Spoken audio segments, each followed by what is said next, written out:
Selamat berjumpa lagi di ruang kolaborasi modul 2.3 praktek coaching dengan alur Tirta. Kami dari kelompok 4 bersama teman saya yaitu Bapak Rikson Situmeang beserta saya Leni Marlina. Dalam penyelesaian tugas kami di ruang kolaborasi modul 2.3 bersama fasilitator Bapak Sahrizal SPD MPD beserta pengajar praktek Ibu Sevariani SPD SD. Adapun tujuan pembelajaran khusus di ruang kolaborasi ini adalah CGP dapat membantu komunitas praktisi dengan sesama CGP untuk berlatih melakukan praktik percakapan coaching dengan alur Tirta. Coaching adalah salah satu cara untuk mengoptimalkan potensi coachee melalui proses diskusi di mana hubungan antara coach dan coachee adalah netral. Alur percakapan Tirta terdiri dari 4 tahap yaitu T. Tujuan, I. Identifikasi, R. Rencana aksi, TA. Tanggung jawab. Pada praktek coaching kasus 1, Pak Rikson Situmeang sebagai coach dan saya Leni Marlina sebagai coachee. Latar belakang kegiatan coaching pada kasus 1 adalah seorang siswa bernama Leni merasa tidak disukai oleh seorang guru mata pelajaran bahasa Mandarin dikarenakan tidak mengikuti les dan merasa selalu diperhatikan karena dianggap tidak bisa dalam pembelajaran bahasa Mandarin. Adapun tujuan kegiatan coaching pada kasus 1 adalah siswa bernama Leni ingin berbincang-bincang dan meminta pendapat dari guru yaitu Bapak Rikson Situmeang supaya murid mendapatkan ide-ide ataupun solusi dalam masalah-masalahnya baik dalam pembelajaran maupun bersama guru mata pelajaran bahasa Mandarin dengan lebih baik. Video percakapan antara coach dan coachee dengan alur Tirta kasus 1.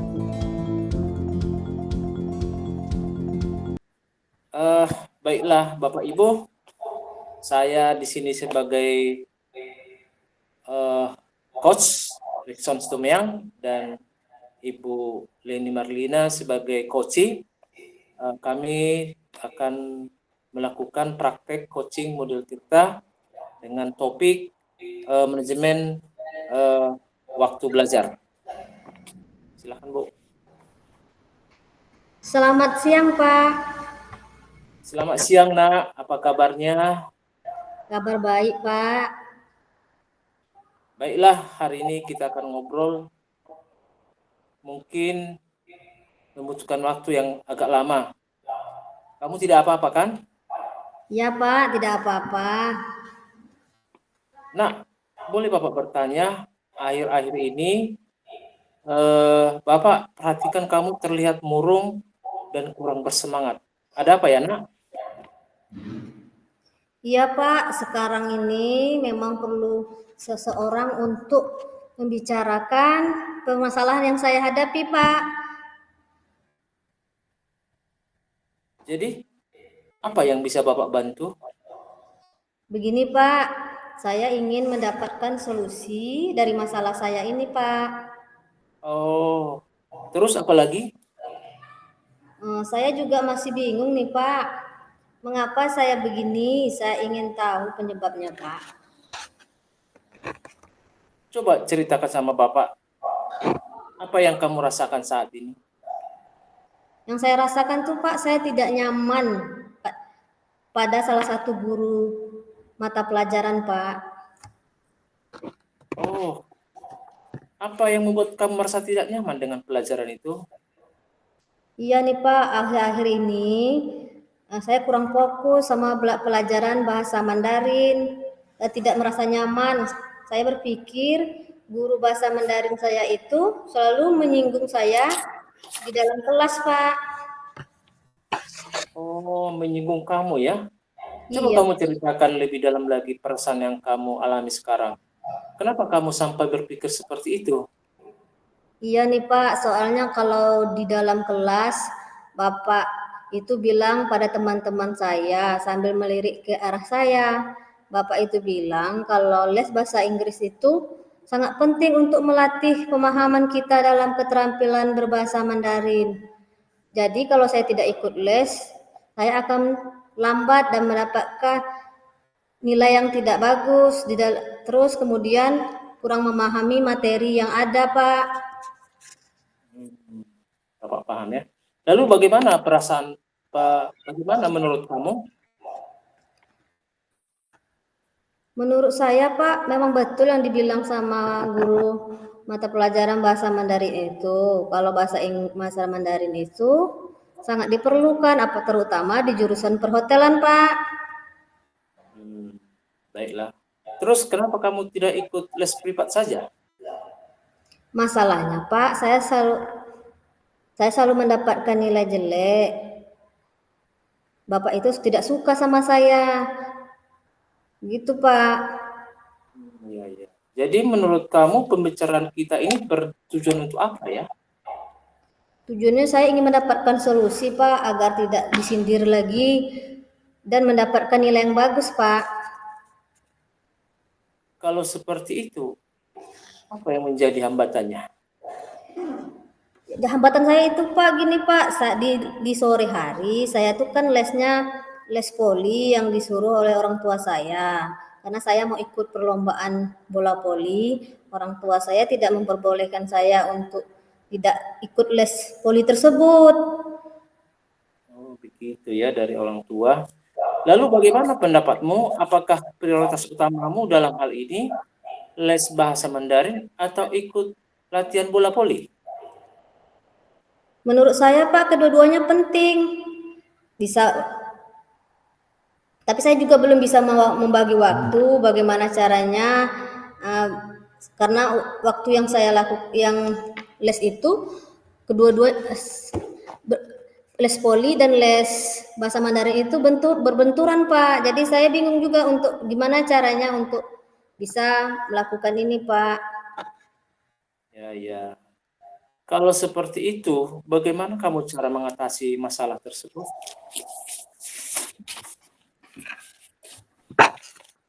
Saya akan menemui guru bahasa Mandarin, Pak, mencoba membicarakan hal ini dengan guru bahasa Mandarin. Kalau bisa saya mendapatkan link video atau catatan materi bahasa Mandarin, Pak. Kalau bisa, saya juga ingin pelajari secara daring di rumah dan saya akan meminta bantuan jadwal les di hari Sabtu. Soalnya kalau hari Sabtu saya tidak latihan bola voli, maksud saya itu hari Sabtu itu kan saya nggak latihan bola voli Pak, saya bisa ikut les gitu. Ya, ya. Apa kamu bisa belajar secara daring tanpa mengganggu jadwal latihan bola voli? Bisa Pak, saya bisa pakai laptop atau HP untuk belajar. Wah, itu bagus nak.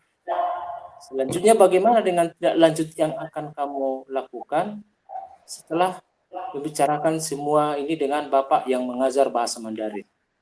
Iya Pak, saya akan segera menemui guru tersebut dan membicarakan dan berusaha mengatur waktu untuk mengikuti les tersebut secara daring maupun luring Pak. Bagus sekali nak. Memang harus seperti itu. Kita harus berusaha sebisa mungkin untuk bertanggung jawab atas apa yang kita hadapi sekarang ini. Situasi yang kamu hadapi memang cukup sulit karena berhadapan dengan waktu yang bersamaan.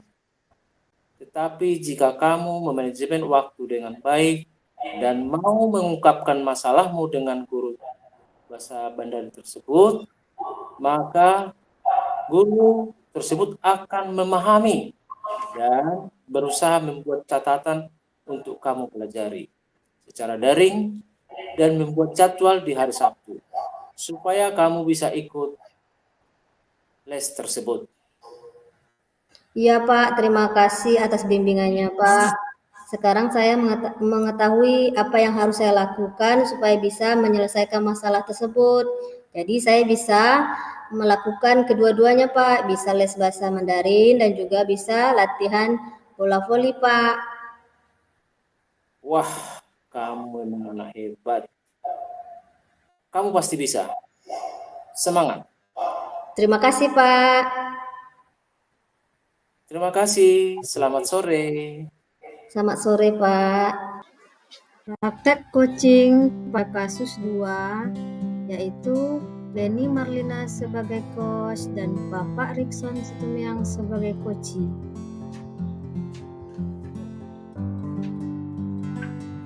Data belakang kegiatan coaching pada kasus 2 yaitu Bapak Rikson adalah seorang guru di kelas rendah. Beliau merasa kesulitan untuk menemukan ide-ide dalam menerapkan pembelajaran aktif di kelas. Dikarenakan ada beberapa murid yang tidak fokus saat pembelajaran. Tujuan kegiatan coaching pada kasus 2 adalah Bapak Rikson ingin berbincang-bincang dan meminta pendapat dari kepala sekolah yaitu Ibu Leni agar beliau dapat menemukan ide ataupun solusi untuk meningkatkan pembelajaran aktif di kelas.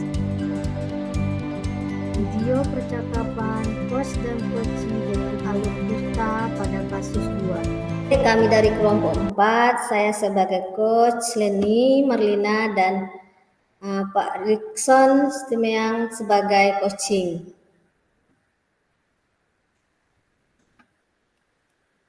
Selamat sore, Ibu. Selamat sore Pak, silakan masuk. Baik, Bu. Apa kabar Pak? Kabar baik, Ibu. Saya dengar-dengar Bapak mencari saya ya? Iya, Ibu. Kira-kira masalah apa yang ingin Bapak ceritakan kepada saya Pak? Oh, begini, Bu. Saya mau cerita perihal keinginan saya, yaitu tentang bagaimana cara pembelajaran aktif di kelas, Bu. Oke, jadi Bapak ingin menerapkan pembelajaran aktif di kelas ya Pak? Benar, Bu. Memangnya selama ini yang terjadi saat mempelajari dalam kelas seperti apa ya Pak? Saya ceritakan ke Ibu ya. Selama ini yang terjadi pembelajaran yang berfokus pada bernyanyi, sepertinya anak-anak banyak yang bosan dengan sebentar, dan yang anak yang lainnya banyak yang malas mengikuti. Dikarenakan saya mengajar di kelas 1 SD yang mayoritas masih dari PAUD ke SD. Jadi anak-anak itu masih terbawa-bawa atau membayangkan pelajaran ketika mereka masih di TK atau di PAUD ya Bu, bermain dan bernyanyi. Sedangkan di SD ini kan sudah berubah Bu, mulai belajar membaca, menulis. Jadi mereka merasa bosan Bu. Oh begitu ya Pak, jadi saya lihat penyebabnya adalah banyaknya siswa yang masih bosan belajar dikarenakan terbiasa bermain di masa PAUD ke SD, atau bisa dibilang anak-anak belum terbiasa dengan pembelajaran di SD ya Pak? Iya Bu. Nah, jadi harapan Bapak bagaimana ya Pak? Seharusnya anak-anak itu bagaimana? Kalau saya Bu, harapan saya anak-anak itu bisa belajar sambil bermain, pelajaran bisa bermain dengan aktif dan menggunakan metode dan media pembelajaran yang kreatif, inovatif, menggunakan audiovisual yang menggunakan peralatan infokus, Bu. Jadi harapan Bapak anak-anak bisa belajar aktif sambil bermain dengan menggunakan metode atau model pembelajaran kreatif dan inovatif, menggunakan audio visual yang ditayangkan menggunakan fokus ya Pak. Benar, Bu. Alhamdulillah dari situ saya sudah tampak kalau Bapak sudah berperan aktif dalam perubahan pembelajaran Pak. Saya sangat terima kasih loh kepada guru seperti Bapak. yang peduli dengan perubahan dan menjadi lebih baik dan berkualitas, Pak. Iya, Bu. Nah, apa yang sudah Bapak lakukan untuk menyelesaikan masalah tersebut, Pak? Saya sudah mulai berkomunikasi dengan teman-teman sejawat, dengan harapan dapat membantu saya. Teman-teman juga menyarankan supaya mulai membuat media pembelajaran yang inovatif, seperti menggunakan media audiovisual yang ditayangkan di Infocus. Kira-kira apa lagi yang bisa Bapak lakukan? Oh iya Bu, saya berpikir bahwa saya harus bekerja sama dengan murid, kemudian membuat metode dan media pembelajaran yang membuat siswa aktif untuk mengikuti pembelajaran di kelas dengan animasi yang dituangkan dalam Canva. Nah, saya lihat yang Bapak sampaikan sudah bagus-bagus, yaitu kerjasama dengan orang tua, kemudian membuat media pembelajaran dan metode yang sesuai dengan minat dan bakat anak, dengan menggunakan animasi yang dituangkan di Canva. Itu sudah bagus ya Pak. Nah, untuk waktu dekat ini, apa yang sekiranya yang bisa Bapak terapkan Pak? Yang bisa saya terapkan itu yakni membuat media pembelajaran yang berupa animasi menggunakan audio visual yang dituangkan lewat aplikasi Canva. Jadi saya sesuaikan dengan minat murid, Bu. Baik. Nah, kira-kira kapan mau dilakukan Pak? Saya merencanakan 2 minggu ke depan, Bu. Sebaiknya saya menyiapkan media dan metode yang sudah saya sebutkan tadi, Bu. Bagus sekali, Pak. Kira-kira untuk menyiapkan siapa yang dapat membantu Bapak untuk menyelesaikannya, Pak? Eh, yang bisa membantu saya itu adalah rekan-rekan dan teman-teman dari tata usaha atau tenaga kependidikan. Jadi yang membantu Bapak rekan guru dan tenaga pendidikan ya, Pak, membantu.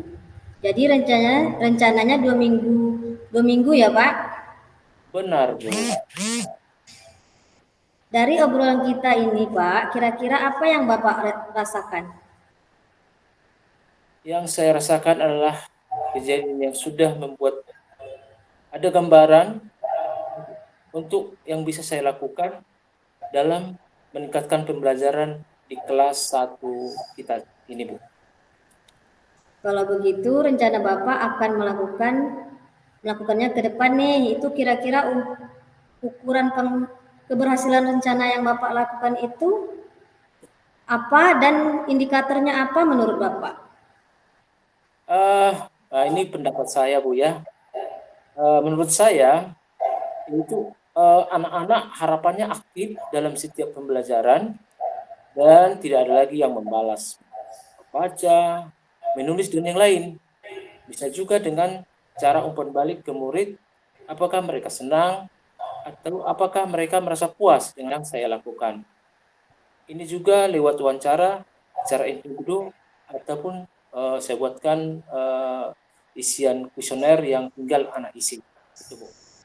Oke, luar biasa sekali Bapak, sangat menginspirasi bagi saya. Kalau saya ambil dari kesimpulan refleksinya, yang saya pandu Bapak tadi ada masalah dalam meningkatkan pembelajaran aktif di kelas, kemudian apa masalahnya dan bagaimana menyelesaikannya, serta apa penyebabnya, lalu Bapak sudah melakukan apa, kemudian langkah-langkahnya seperti apa.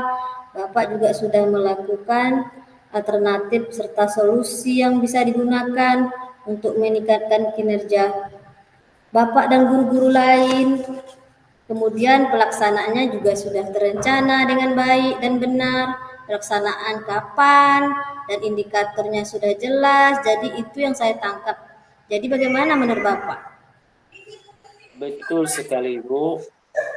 Terima kasih, Bu, atas obrolan kita yang sudah membuat saya dari yang sebelumnya masih bingung, sekarang sudah ada gambaran, sudah jelas, dan saya akan melakukan sesuai dengan yang Ibu sampaikan tadi. Alhamdulillah, kalau begitu terima kasih, terima kasih, baik Pak. Nanti ke depannya jika ada masalah, boleh kita obrolkan lagi ya Pak. Terima kasih Bu atas waktunya sudah bisa ngobrol dengan saya. Selamat sore Ibu. Demikianlah tugas ruang kolaborasi kami kelompok 4. Terima kasih. Salam guru penggerak, tergerak, bergerak, dan menggerakkan.